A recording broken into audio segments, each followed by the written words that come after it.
At first glance from above it looks like any clean and neatly planned small town, complete with sports grounds, neat roads and large civic buildings.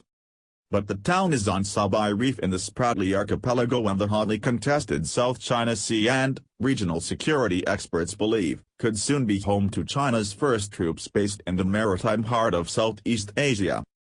Private sector data analysis reviewed by Reuters shows Subi, some 1,200 kilometers, 750 miles, from China's coast, is now home to nearly 400 individual buildings, far more than other Chinese islands.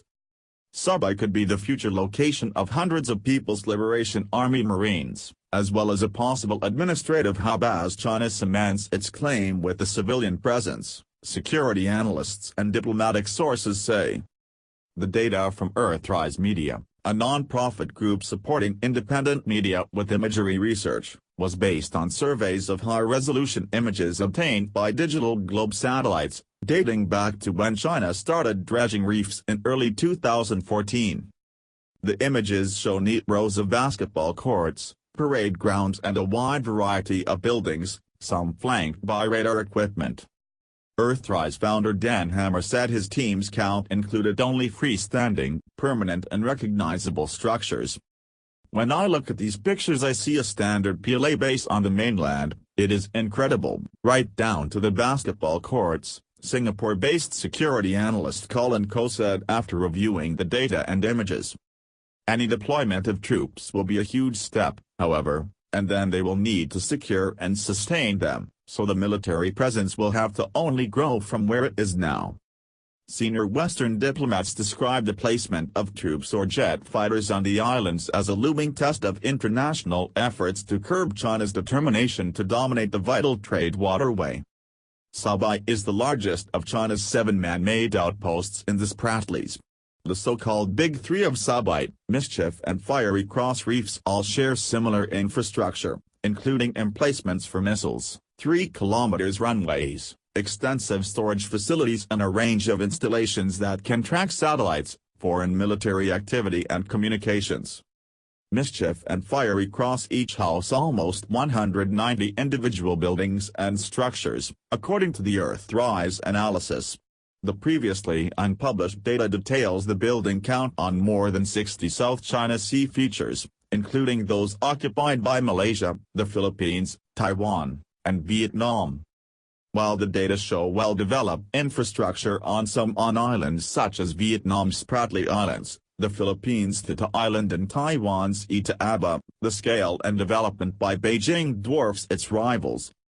The number of buildings on Subi makes it similar in size to Woody Island in the Paracels, a Beijing-controlled group much closer to China also claimed by Vietnam. Woody is the base and surveillance post which foreign military attaches say is the headquarters of the military division across the South China Sea, reporting to the PLA's Southern Theater Command.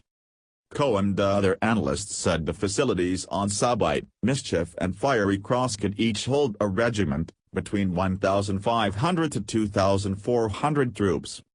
China's precise intentions remain unclear and Chinese experts say much will depend on whether Beijing feels threatened by regional security trends, particularly U.S. activities such as its so-called freedom of navigation patrols.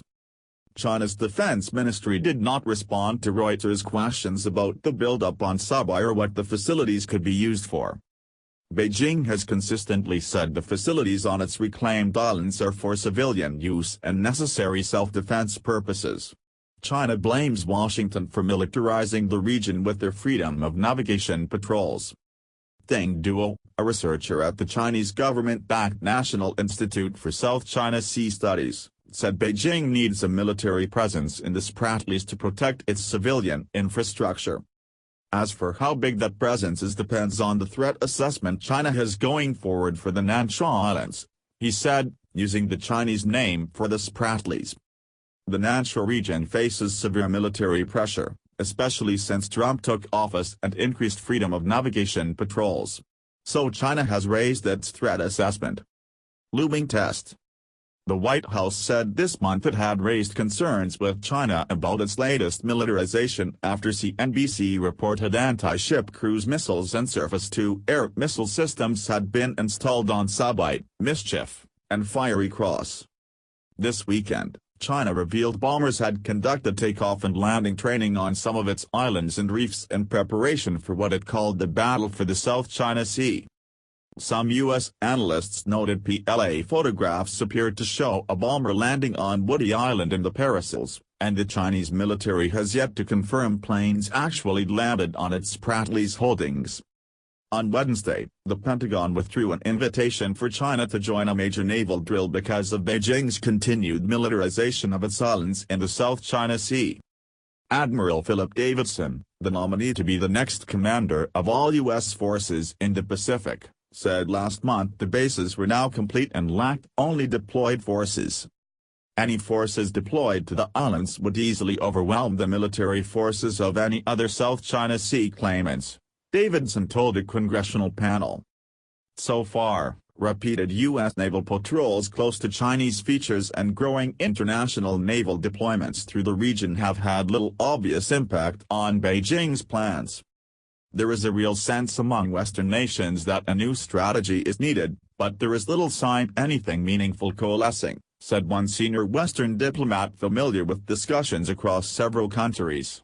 The deployment of jet fighters, even temporarily, will sorely test that lack of a cohesive response. Already large Chinese amphibious landing vessels and other ships have used the full-scale naval wharves at Fiery Cross, Subi and Mischief, pointing to what foreign naval officers describe as virtually a permanent presence throughout hotly contested waters.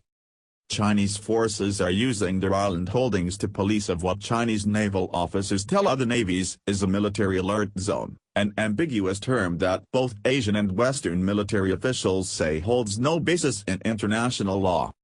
People briefed on recent Western intelligence reports describe an intensifying pattern of radio challenges to foreign military ships and aircraft delivered from Chinese naval ships and monitoring stations on Fiery Cross. Australian officials recently publicized the robust but polite Chinese challenge to 3 of its naval ships plying the South China Sea en route to Vietnam. Sources say such exchanges between Chinese and foreign militaries are far more frequent than is widely known. They have become the rule rather than the exception across significant areas of the South China Sea, one person familiar with recent Western security reports told Reuters.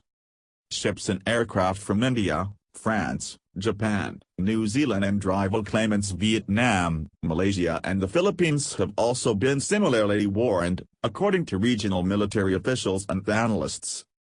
With the claimed military alert zone having no basis in international law or military practice, foreign naval officials routinely stress they are in international waters and continue on their way.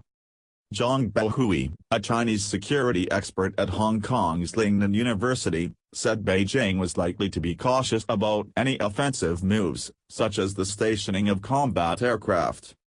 Now the islands are complete, I think we will see a degree of caution in Beijing's next moves, he said. Sustaining that presence so far from the Chinese coast is a massive undertaking, and I think the deployment of troops and jet fighters would really cross a threshold for China's numbers.